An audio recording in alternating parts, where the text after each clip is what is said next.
In the hush of twilight, fate often hides in the last place you look or in the quiet whisper of a stranger. It was a cold November evening when Clara Reynolds, a single mother of two, walked slowly through the cemetery gates. In her arms was a bouquet of chrysanthemums, her mother's favorite. The sun had just dipped below the horizon, casting a golden-pink glow over the weathered stones, and the air was crisp with the scent of damp leaves and distant rain. Her mother's grave sat in a quiet, shaded corner beneath a leafless maple tree. Clara always came here when the world felt too heavy. But today felt different, heavier somehow. As she stepped onto the gravel path leading to the headstone, she noticed someone kneeling at the grave beside her mother's. A man, young, maybe in his early 30s. His back was rigid, clothed in military fatigues, and his head hung low as if carrying the weight of the world on his shoulders. Clara paused, hesitant to intrude, but before she could take another step, she heard him whisper, "I failed you, Mom." The words struck her like a sudden gust of winter wind. She stood frozen. It wasn't just sadness in his voice. It was raw, naked guilt, a sound she knew too well. Her hand, still holding the flowers, trembled slightly. He didn't notice her yet. Clara, moved by a mix of empathy and curiosity, knelt quietly at her mother's grave beside him. She placed the chrysanthemums down, brushing her fingers across the engraved name. "I know how that feels," she said softly, eyes still on the stone. "Wishing you'd done more, said more, been there sooner." The soldier stiffened slightly, turning his head just enough to glimpse her face. His eyes were a storm, gray, tired, and rimmed with the kind of sorrow that doesn't sleep. For a long moment, they said nothing. The wind whispered through the bare branches above them like ghosts listening in. Then he nodded slowly. "It never gets easier." "No," Clara agreed. "But sometimes talking helps, even if it's to a stranger." He exhaled, a shaky, hollow breath. "Logan," he said finally, offering a faint, almost apologetic smile. "Logan Price." "Clara," she replied gently, her voice steady despite the ache in her chest. The silence that followed wasn't uncomfortable. It felt shared, like two people unknowingly carrying pieces of the same burden, now resting on the same bench between them. Neither of them could have known it then. But this chance meeting, born in the presence of grief, was the first quiet spark of something that would change everything. Grief may have brought them together, but it was a quiet in-between moments that began to knit their hearts. The next time Clara saw Logan, it wasn't at the cemetery. It was at the grocery store of all places. The produce aisle, both of them staring blankly at a row of bruised bananas like they held the answers to life. He noticed her first. "Clara?" She looked up, surprised. "Logan," she said, and something about the way she said his name, not startled but warm, made him smile. They talked by the apples, then by the milk, then somehow by the checkout. They were still talking. He asked about her kids. She asked where he was stationed. It was nothing too personal, just comfortable, like the way certain songs feel familiar, even if you can't remember ever hearing them. Over the next few weeks, they kept bumping into each other, once at the town library, then again at the park where Clara's sons played soccer. It became less like coincidence and more like quiet gravity, pulling them closer. Logan started showing up to the cemetery at the same time as Clara. He never said it was intentional, but he always seemed to be there, with coffee in hand, sometimes with fresh flowers, other times with nothing but his quiet presence. They'd sit in silence, or talk about everything except the things that hurt too much. They shared books, music, stories about childhood and half-forgotten dreams. One rainy afternoon, Clara invited him to her house for tea. The boys, Eli and Max, were wary at first. But Logan had that rare quality, the kind of gentle-strength children are drawn to. Within 20 minutes, he was helping Max build a Lego spaceship, while Eli peppered him with questions about helicopters and army boots.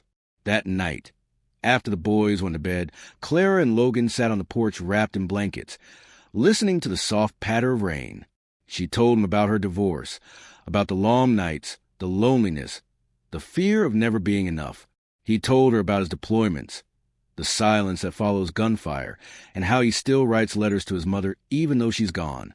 There were pauses, long and meaningful, but never awkward. "Do you ever feel," Clara whispered, "like you're still waiting for life to begin again? Like it paused somewhere and never quite pressed play?" Logan looked at her with something almost like awe. "Every day," he said. That night, when he left, she stood by the door a few moments longer than she meant to, and he turned back one more time before walking down the steps. He didn't say anything. He didn't have to. Some truths wait in silence until a single question, a single glance, brings them crashing into the light. It started with a photo. One quiet evening, Logan had stayed late after dinner.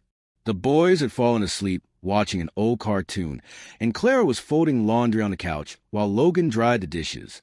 The air felt full of unspoken things, warm, still, expectant. Clara glanced up to find Logan gazing at the bookshelf in the corner, where framed pictures stood like little windows into her past. His eyes paused on one, a worn, slightly faded photo of her father in a Navy uniform, standing tall beside a woman holding a toddler. "That's your dad?" he asked softly. Clara nodded. "Yeah, that was taken before he deployed the last time. He died overseas." Logan's face twitched barely, a shift in his posture, a flicker in his gaze. "You okay?" she asked, setting the towel down. He hesitated. "Your last name, was it always Reynolds?" "No," she said slowly. "I changed it back after the divorce. It was Carter before my father's name." Logan swallowed hard. For a heartbeat, he didn't breathe. "Your dad was Captain Benjamin Carter?" Clara blinked. "Yes, why?" He sat down slowly, like his legs couldn't quite hold him anymore. "Clara," he said, voice suddenly ragged, "your father saved my life." The world shifted. She stared at him, lips parted, unable to process what she'd just heard. "What?" Logan looked at his hands. "I was 18, my first year deployed. We were ambushed, pinned down. I froze, couldn't move. He dragged me out of the line of fire, took a hit to the chest doing it. I tried to stop the bleeding. I screamed for a medic, but I couldn't save him." Clara's breath caught. Her heart thudded like a drum in her ears. "You knew him?" "I didn't know until now that he was your father," Logan said, eyes glassy. "I always carried the guilt. Always wondered if he had family, if they hated the nameless soldier who lived when he didn't." She covered her mouth, the world spinning. All this time, all the conversations, the shared sorrow, the fragile connection.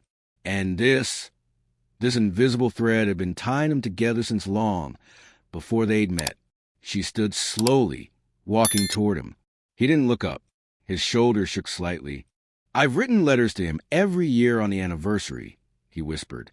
"Begged forgiveness in every word." Clara sank beside him, placing her hand gently on his. "I think," she said carefully, voice thick with tears, "he would have been proud that the man he saved turned out to be you." Logan's shoulders shook harder, and she pulled him close. Not out of pity, but because the weight of that truth had finally found a place to rest. In that moment, pain didn't divide them. It wove them together in a way nothing else could. Love was never the problem. It was everything the past refused to let go of that threatened to break what they were building. The days after Logan's confession felt like walking a tightrope between what was known and what was suddenly too real. Clara tried to hold on to the gentleness they'd found, but something had shifted. Deep down, fear had crept in like a slow fog. She didn't tell the boys. Not yet. They adored Logan. He was the first stable, kind male figure in their lives since their father left. He fixed Max's broken robot, taught Eli how to throw a baseball without flinching, and somehow always made pancakes better than she ever could. But Clara couldn't stop replaying Logan's words. "I couldn't save him." Every time she looked at him now, her father's face flickered somewhere behind his. She tried to shake it off. It wasn't fair to him. But grief had its claws in deep places. And guilt? Guilt didn't care about fair. Then came the morning she found the letter. It was in the back pocket of Logan's coat, accidentally left behind after another long evening at her place. She hadn't meant to look, really, but it slipped out when she picked the coat up from the sofa. Her name was written on the envelope in his handwriting. Curious, she opened it. But it wasn't a love letter. It wasn't even finished. It was a draft of a message he had clearly struggled to write. Clara, I know this truth might cost me everything with you, but I can't build a future with you while hiding what I owe you. I carry your father's blood on my hands, no matter how accidental. If you decide to walk away, I will understand. But I need you to know I never took what he gave me for granted. Her eyes stung before she even finished reading. When Logan arrived later that evening, he noticed the air had changed. You found the letter, he said quietly. Clara nodded, arms crossed, fighting the well in her chest. Why didn't you just say it to me? Because I was afraid once I said it out loud, I'd lose you. Her voice broke. You think I'm not afraid, Logan? You think this hasn't turned my heart inside out? I know it has, he whispered. But I love you, Clara. And I don't know how to carry both my guilt and this love, but I want to try. She backed away, tears tracing her cheeks.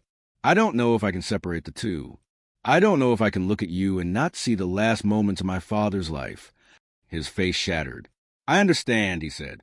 And just like that, he left. The door closed softly, almost too softly for how loud her heart was breaking. The boys came down a few minutes later, asking where Logan had gone. Clara didn't answer, because she didn't know. When the silence grows louder than love and the questions in your heart refuse to sleep, doubt becomes the cruelest companion. The house felt different without Logan. The boys asked about him every day. When's he coming back? Max would ask during breakfast. Eli, quieter but more perceptive, simply watched Clara with wide, knowing eyes. She tried to keep smiling, tried to stay steady. But even the boys could sense the cracks forming behind her voice. Clara couldn't bring herself to tell them what had happened. How do you explain to two young children that love had collided with grief and now everything felt broken? She went through the motions, school drop-offs, grocery runs, paying bills. But at night, when the world grew still, doubt crept in like a whisper through the cracks in her mind. What if he hadn't told me? Would I have been happier not knowing? Am I punishing him for a past he couldn't control? Was love even strong enough to survive something like this? She tried writing him a letter, started 5 different times, but each one ended in a crumpled mess at the bottom of the trash can. Her heart wanted to forgive. Her mind wanted to protect. She missed the way Logan brought light into the house, how he made the boys laugh, how his eyes softened when he looked at her, like she was something fragile and worth holding. And yet her father's face still lingered in her dreams. Not angry, just silent. One evening, she went back to the cemetery alone. She knelt by her father's grave and touched the name engraved in cold stone. I don't know what you'd say, she whispered. I wish you could tell me what to do. The wind stirred gently around her. I think I love him, she said, but I don't know if that's enough. Her voice cracked. I hate that you're gone. And I hate that he's the reason, even if he didn't mean to be. She stayed there a long time, long enough for the stars to appear, long enough for the cold to numb her fingers, long enough for the tears to stop falling. She didn't get an answer that night, but she did get something close. As she stood to leave, a folded paper peeked out from the edge of the flowers someone had left beside her father's grave. With trembling hands, she picked it up. It wasn't addressed, but she recognized the handwriting. It was from Logan. Dear Captain Carter, I don't know if your daughter will ever forgive me. I wouldn't blame her if she didn't, but I love her, and I will carry what you did for me in everything I do, especially in how I love and protect your family. Even if she never lets me back in. Clara pressed the paper to her chest, her heart aching with something deeper than pain, something like understanding, but she still didn't know what to do. Hope doesn't always return with fireworks. Sometimes it's a quiet knock on the door, asking gently if it's still welcome. 3 days after Clara found the letter, she still hadn't called Logan. She read his words over and over, each time hearing a little more of the man behind them. Not just a soldier who had carried guilt, but a man who had loved her sons like they were his own, who had loved her even when the weight of her grief made her push him away. But something in her still hesitated. Until Sunday. The boys were playing in the backyard when a knock came at the front door. Clara wiped her hands and opened it, expecting a neighbor, maybe a package. It was Logan. He stood there, shoulders tense, eyes uncertain. Not in uniform this time, just jeans and a simple gray sweater. He looked tired, but there was something else too. Gentleness, patience, the kind of strength that doesn't need to speak loudly to be heard. "I didn't come to change your mind," he said carefully. I needed to see you. One last time, even if it's only to say goodbye properly." Clara's throat tightened. "You didn't have to write that letter to my dad." "I did," he said softly, "because I owed him, and because I needed you to know I never took what he did for me lightly. I would have traded places with him if I could." She stepped outside, heart hammering. "But you didn't, and that's the truth I've been trying to forgive." Logan nodded, looking down. "I know." Clara hesitated, then said the word she rehearsed every night but never spoken aloud. "But maybe it's not about forgiveness.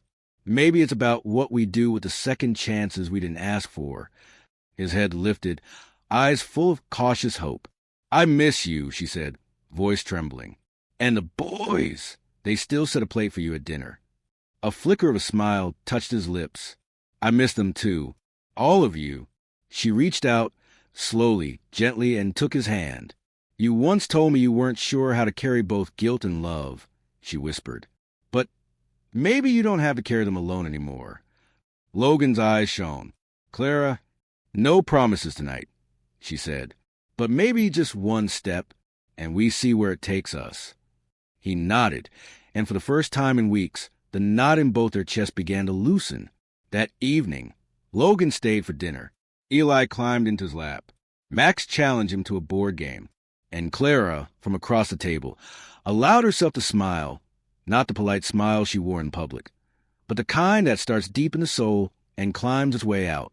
Hope didn't return like lightning. It came like a warm breeze after a storm, quiet, healing, and long overdue. Not all vows are spoken at altars. Some are whispered in kitchens, sealed with quiet acts of staying when it would have been easier to run. The days that followed weren't perfect, but they were honest. Logan started coming around more, not just as a visitor, but as someone slowly stepping back into their lives. He helped with homework, mowed the lawn without being asked, and stayed up late fixing the broken porch light that had flickered since last winter. Clara watched him, not with suspicion anymore, but with cautious wonder. One evening, after putting the boys to bed, she found him in the kitchen. He was washing dishes, sleeves rolled up, humming low under his breath. Something calming, something ordinary, and maybe that was what made her heart clench, because this was what she had missed, the simplicity of sharing a life with someone who stayed. She leaned against the doorframe. "You really don't have to do all that, you know." Logan smiled, not looking up. "I know, but I want to." Clara crossed the room slowly, pulled out 2 mugs, and poured tea. The quiet stretched between them, not awkward, just soft. "I used to think," she said, wrapping her hands around the warm cup, "that love had to come with grand gestures, with fireworks and declarations." Logan glanced over. "And now I think love might be someone showing up, again and again, even when it's hard, especially when it's hard." He dried his hands and stepped closer.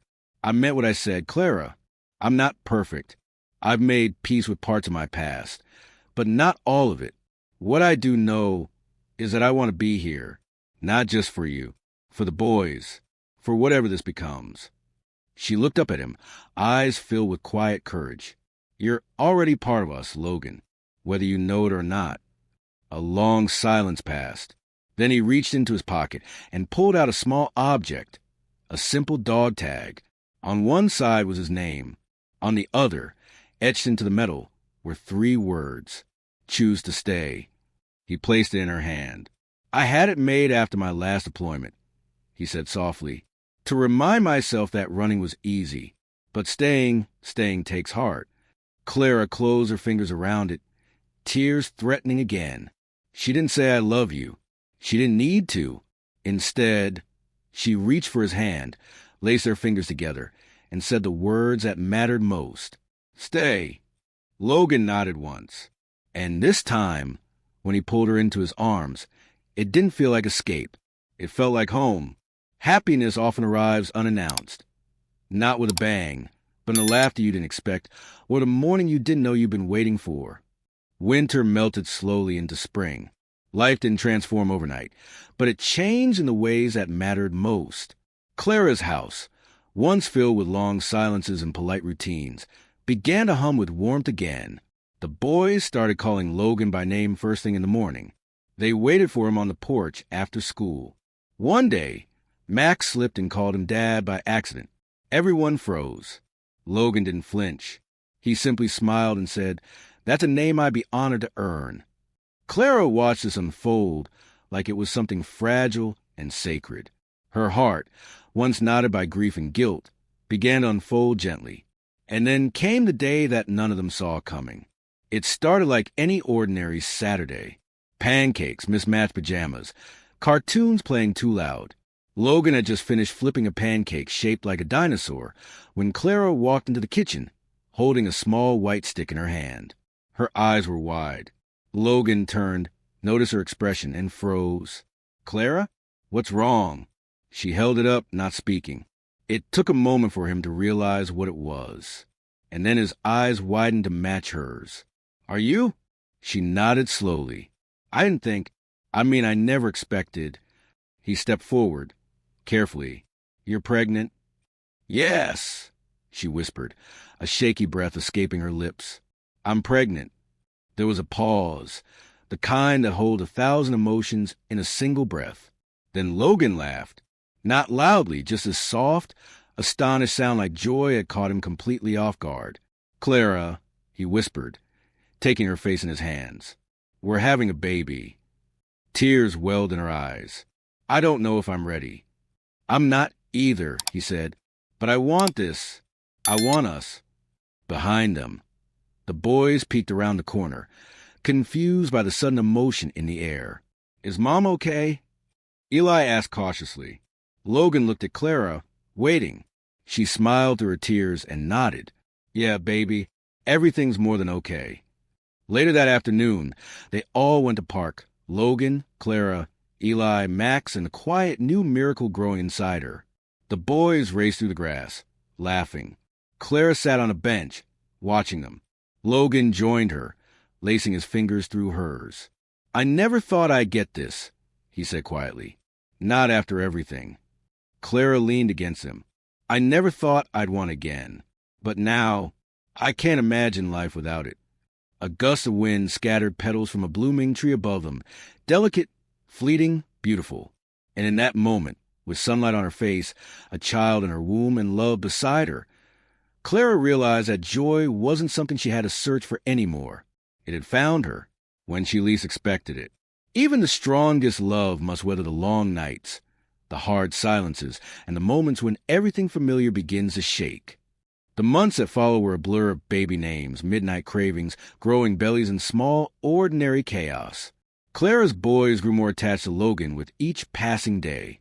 They began introducing him to others as our stepdad, even though no vows had been exchanged, just love and, more importantly, consistency. But time has a way of testing everything. And the first crack appeared when Logan received a call from his old unit. They were short on experienced hands for a domestic emergency relief mission. A 2-month assignment stateside, but in a region devastated by floods. No danger, just service. He didn't say yes right away. He came to Clara first. "I need your thoughts," he said. "This is a part of me, serving, helping, and they need someone who's done this before." Clara felt it instantly, the rising tide of fear in her chest, the echoes of the past, soldiers leaving, not coming back. Holidays missed. Empty chairs at dinner. "You'd leave for 2 months?" she asked, arms folded protectively across her stomach. "I'd come back every weekend I could," he promised. "And I'd call. Every day. But, yes." She turned away, blinking fast. "I know it's selfish, but I don't want to do this without you." He stepped closer. "It's not selfish. It's honest. But I need you to know, I wouldn't even be considering this if I didn't believe in us." Her silence stretched too long. Logan took a breath. This is what love looks like for me, Clara. Showing up for you, for them, and for the world when it needs me. But if asking for time apart makes a break, then maybe it was never strong enough. His words weren't cruel. They were careful. Tired. That night, he didn't sleep beside her. He sat in the living room, staring out at the quiet street.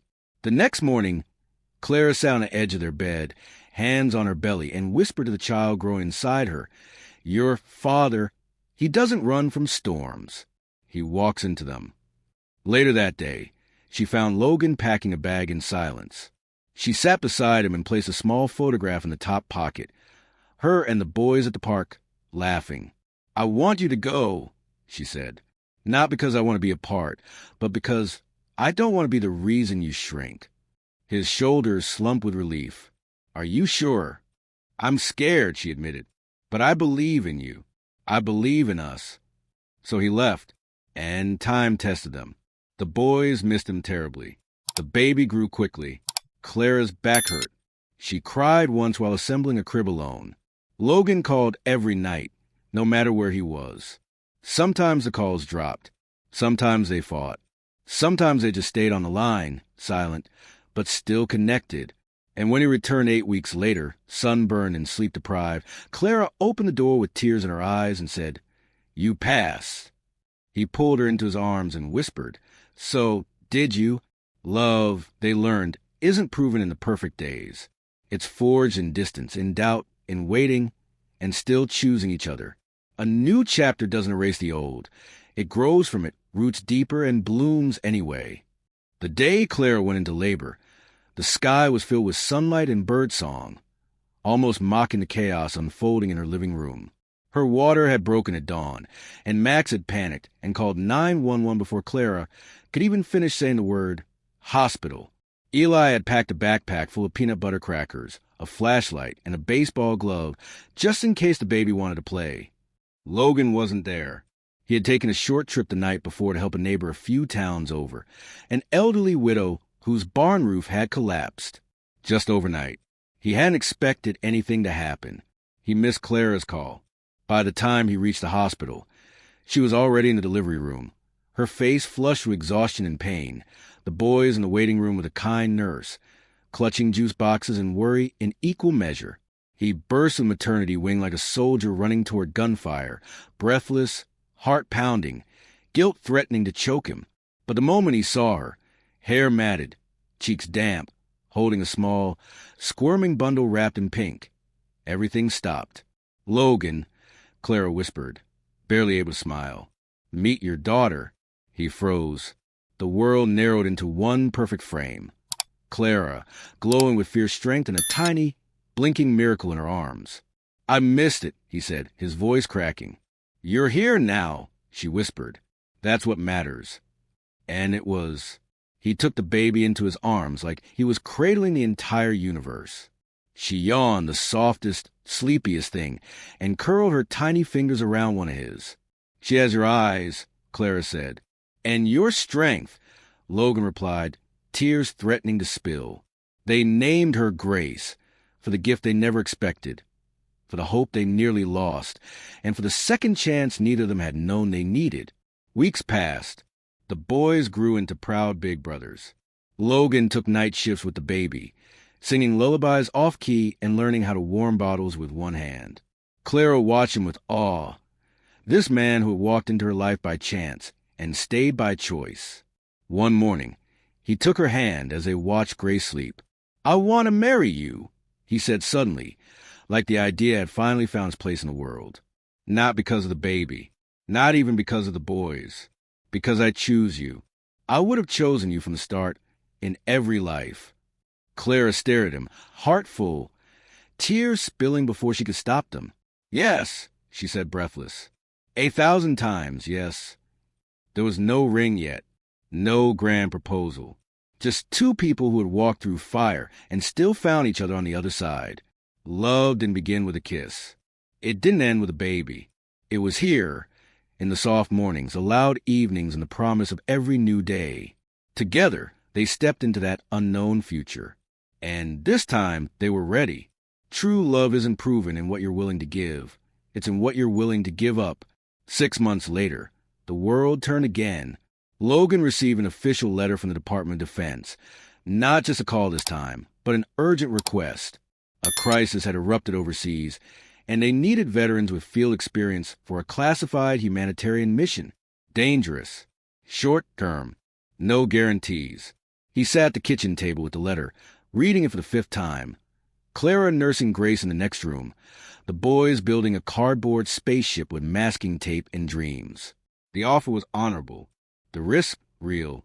That night, he held Clara close and told her everything. I haven't accepted, he said softly, because I don't want to leave you. Not now.